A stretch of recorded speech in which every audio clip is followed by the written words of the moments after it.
We all dream of becoming famous. For some, YouTube has become a way of doing precisely that. Joining me, Nadav Ossendryver, who is the most viewed YouTube channel based in South Africa. At least he operates the most viewed YouTube channel in South Africa, and it's all about wildlife sightings. Recently, we saw the listing on the JSE of Anchor Capital, and the chief executive of Anchor Capital, Peter Armitage, tried to do wildlife sightings videos years ago. It didn't work very well in the form of Africam. So what has Nadav Ossendryver got right?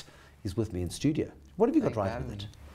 So I think what I've found that really worked is growing the community part of it. And you know, when you have a community that's so active and they all want to just be part of it, and the way that they're part of it is by sharing their sightings. Okay, well, we'll talk about that in just a second. But you're a passionate bush proponent. I mean, you grew up in the bush. Your dad would take you to the bush, and you sort of, that took on a life of its own, doesn't it?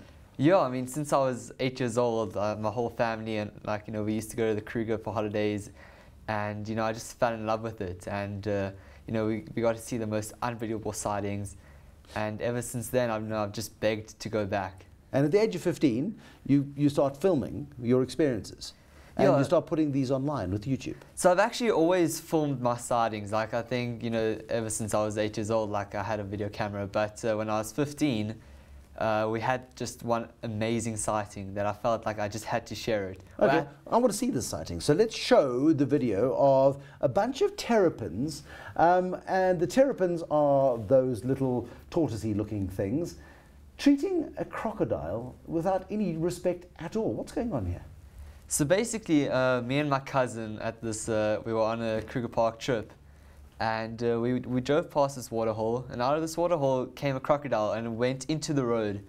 And what we thought is, obviously people come and feed these animals, which is really upsetting, but these animals are used to it.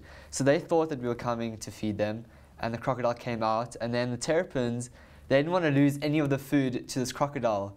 And so they thought, if they try and attack him or surround him, he would get scared and go back in. And then when they realized we weren't going to feed them, they just went back in. But it was amazing how they actually fought, and the crocodile was biting them. And but aren't crocodiles and terrapins adversaries? Are they rivals in the wild?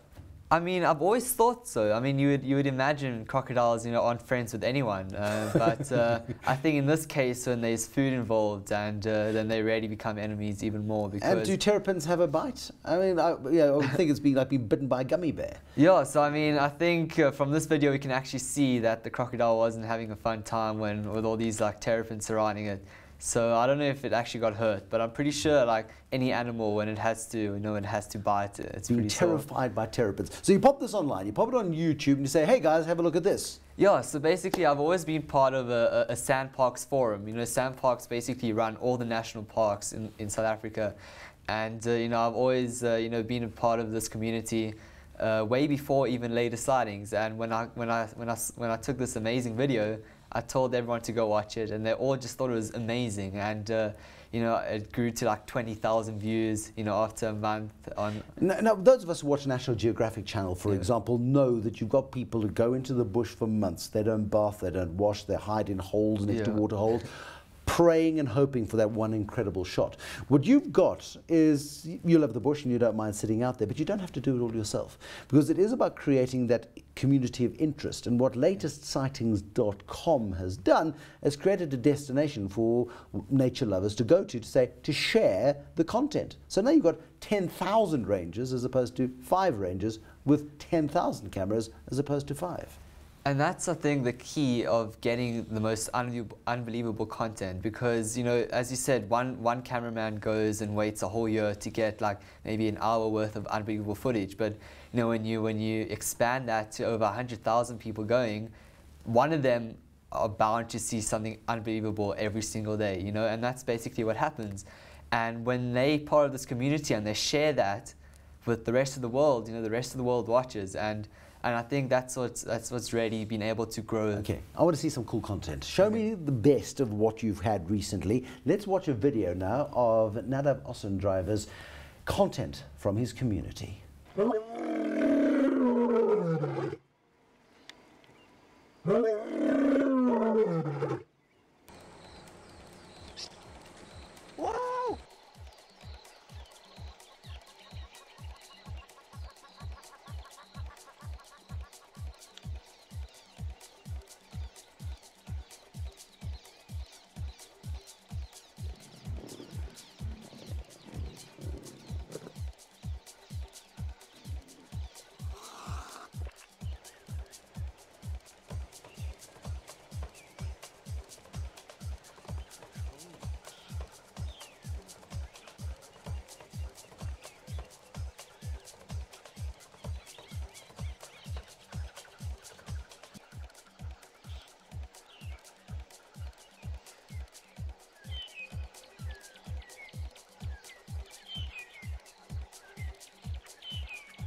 I don't know about you, but I got goosebumps just watching some of that footage. Some of it's fairly common. I mean, it's not uncommon to go to the Kruger Park and have a lion walk alongside you at sunset and roar away at sunset. That kind of common. Occasionally you might get lucky enough to see a leopard growl at itself in the reflection of your car, which is hilarious. Very seldom would you see snakes. And what was the bird attacking? Was it rinkels?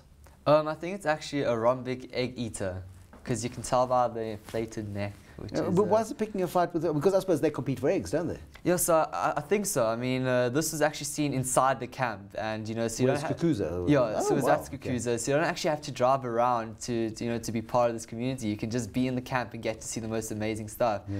And basically, I think that bird was had a nest around, and it saw the snake, and again, it's an egg eater, so it didn't want to lose any of its offspring. So pretty sure that's why it started fighting with it. Fabulous. And also the best wildlife photography is, unfortunately, by conflict, isn't it? And you look at the conflict between wild dogs and baboons, both massively aggressive and can do each other a lot of harm. We saw a bit of that. And then right at the end, I was expecting the Jaws music to start playing, because here is it an impala that's in the water? So basically that whole sighting took place in the Kruger, and those people who filmed it only got to see it because of the community sightings. They got told about it and they went. And basically what happened was a pack of wild dogs chased this impala into the water. Oh, and the crocodile then grabs it. Yeah, and then the impala was swimming away, from the wild dogs when this crocodile came in, and it's just an unbelievable sighting. Are you running a business, or is this a hobby? So, I mean, in the beginning, I never thought it'd be a business. It was a pure, passion for wildlife, and it still is. But right now, it is kind of turning into a business. We are getting revenue from a few streams.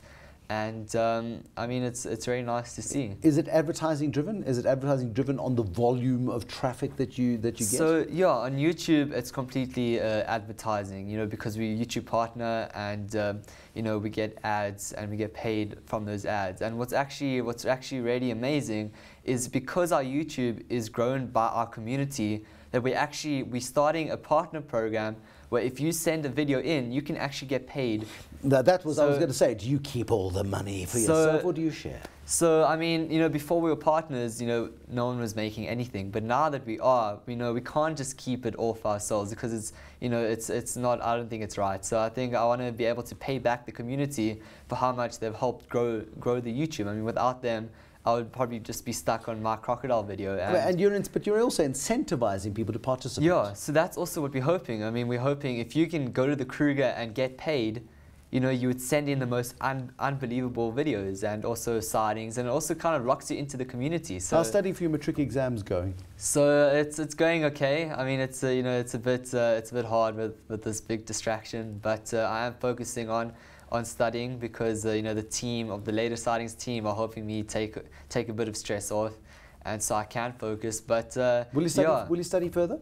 Or are you completely wedded to this idea of being a YouTube superstar, and will it sustain you? So I think being a YouTuber is a big part of it, but I don't think I'm actually a full-time YouTuber. I mean, like, later sightings on its own is still pretty big, and I want to focus more on the whole later sightings and not just the YouTube aspect of it. And so I think that's why I want to study in university. I mean, next year I want to just take a bit of a break from school and focus on later sightings, and also maybe work in the Kruger or any game reserve, just to take a bit of a break. Can we watch the video again? Because there's such cool stuff, and I'm sure people would love to see it again. No, definitely. Play it again. Play it again.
Extraordinary footage. We can see it on latestsightings.com. Yeah, so you can see it there, or you can just subscribe to our YouTube channel on Kruger Sightings. That's extraordinary, and I really do hope you do well in your matric exams. Please Thank try you. not to focus too much on this, and I look forward to seeing what you do with it in the future, because it is taking some of what South Africa provides for nothing or for a very reasonable price through the Kruger Park and many other game parks, of course, and leveraging it and putting it and making it accessible for the world, and hopefully encouraging people to come here as tourists as well. The very successful Nadav Ossendryver, who is a committed bush watcher, the founder of Kruger Sightings website, what's it called again? Latestsightings.com. Latestsightings.com. Latestsightings.com. Go and take a look at it. Thank you for watching us, and hopefully you'll be back again and won't be too captivated by latestsightings.com at 9 o'clock tomorrow. Till then, good night.